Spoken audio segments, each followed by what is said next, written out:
Hello guys, നമ്മളിപ്പോൾ പോകുന്നതേ ഒരു കാട്ടിലേക്കാണ് കേട്ടോ. അപ്പോൾ ഇതൊരു ഈവനിങ് ടൈമാണ്. അപ്പോൾ നമ്മൾ ശരിക്കും ഈ കാട്ടിലേക്ക് പോകുന്നതിൻ്റെ ഉദ്ദേശം എന്ന് വെച്ചാൽ നമ്മൾ മീനിനെ പിടിക്കാനാണ്. അപ്പോൾ ഇതിന് ചുറ്റും ഫുൾ കാടാണ് കേട്ടോ. പിന്നെ അത് തന്നെയില്ല, ഈ നിലമൊക്കെ ഭയങ്കരമായിട്ടും ഇങ്ങനെ ചെളിയായിരുന്നു, പക്ഷെ ഇപ്പോൾ ഉണങ്ങിയിട്ടുണ്ട്. എന്നാലും എനിക്ക് ഭയങ്കര പേടിയായിരുന്നു കേട്ടോ, കാരണം ഇത് താഴ്ന്നു പോകുമെന്നൊരു ഭയമുണ്ട്. പിന്നെ ഒരു സൈലൻ്റ് ആയിട്ടുള്ളൊരു ഏരിയ ആണ് കേട്ടോ, ചുറ്റിനും കാടൊക്കെ ഇട്ട്. പിന്നെ പേടിച്ചാണ് ഞാനും നിവാൻ ബേബി നടക്കുന്നത്. ചേട്ടൻ മുൻപേ പോയിട്ടോ.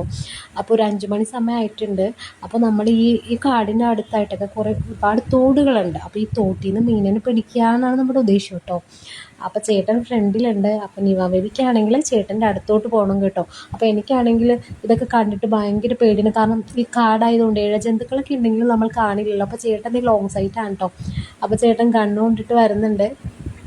അപ്പോൾ നമ്മളെന്തായാലും ഈ തോട്ടിൽ നിന്ന് മീൻ പിടിക്കാമെന്നാണ്. പക്ഷേ ചേട്ടൻ നോക്കിയപ്പോഴേ മീനൊന്നുമില്ല. ചേട്ടൻ സാധാരണ ഈ ഒരു ഏരിയയിൽ വരുന്നത് സന്ധ്യ നേരത്താണ് കേട്ടോ. അപ്പോൾ ഇന്ന് ഈ ഈവനിങ് ടൈം ആയപ്പോൾ നമ്മളെയും കൂട്ടിയിട്ട് വന്നതാണ്. പിന്നെ നമ്മൾക്ക് കുർബാനയ്ക്ക് പോകണം കേട്ടോ. അങ്ങനെ നമ്മളവിടെ ഇങ്ങനെ നിൽക്കുകയാണോ ഈ സ്ഥലങ്ങളൊക്കെ കണ്ടിട്ട്, കാരണം നമ്മൾ ഈ വഴി വരാറുണ്ട്, പക്ഷേ ഇങ്ങനെ ഇവിടെ നിന്നിട്ടില്ല കേട്ടോ. അപ്പോൾ ചേട്ടൻ നോക്കിയിട്ട് മീനൊന്നും ഒരു അനക്കമില്ല എന്ന് പറയുവാണ്. നിവാൻ ബേബി ആണെങ്കിൽ മീനിന് കിട്ടാൻ വേണ്ടിയിട്ട് അപ്പം ഇങ്ങനെ ഈ ഗണ്ണ് വെച്ച് ഷൂട്ട് ചെയ്യുന്നത് കാണാൻ വേണ്ടി നിൽക്കുവാണ് കേട്ടോ. അപ്പോൾ എന്തായാലും മീനിനെ നമുക്ക് കിട്ടിയില്ല. പിന്നെ എന്തായാലും ചേട്ടൻ പറഞ്ഞു രാത്രിക്ക് ചേട്ടൻ വരുമെന്നും പറഞ്ഞിട്ട് ഞങ്ങളിനി തിരിച്ചു പോവുകയാണ്. അപ്പോൾ എന്തായാലും കുർബാനയ്ക്ക് സമയമായിട്ടില്ല കേട്ടോ, ഇനിയും സമയമുണ്ട്. അപ്പോൾ നമ്മളെന്തായാലും ഇനി ഇവിടെ നിന്ന് പോകാമെന്ന് വെച്ചിട്ടോ. അപ്പോൾ ഇതൊരു കാടാണ് കേട്ടോ, ഭയങ്കര പാടാണ് ഗൈസ്. ഇതിലെ കൂടെ നടക്കാനൊക്കെ ഭയങ്കര ബുദ്ധിമുട്ടാണ്. അങ്ങനെ നമ്മൾ റോട്ടിലെത്തിയിട്ടോ. അപ്പോൾ കുർബാനയ്ക്ക് സമയമാവുന്നേ ഉള്ളൂ. പിന്നെ എന്തായാലും നമുക്കൊന്ന് കടയിൽ കൂടി കയറാനുണ്ട്, കാരണം സമയമുണ്ടല്ലോ.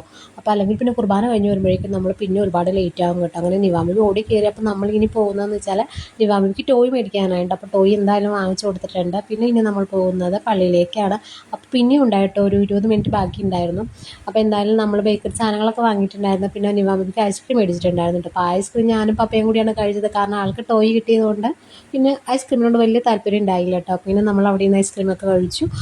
കുർബാനയ്ക്ക് സമയമാകുമ്പോൾ നമ്മൾ ഇനി പള്ളിയുടെ അകത്തേക്ക് കയറും കേട്ടോ. അങ്ങനെ ഐസ്ക്രീമൊക്കെ കഴിച്ച് നമ്മൾ തിരിച്ച് പോകുന്നു കേട്ടോ. വന്ന വഴിക്ക് നമ്മൾ നമ്മുടെ പശുക്കുട്ടനെ കണ്ടും കേട്ടോ.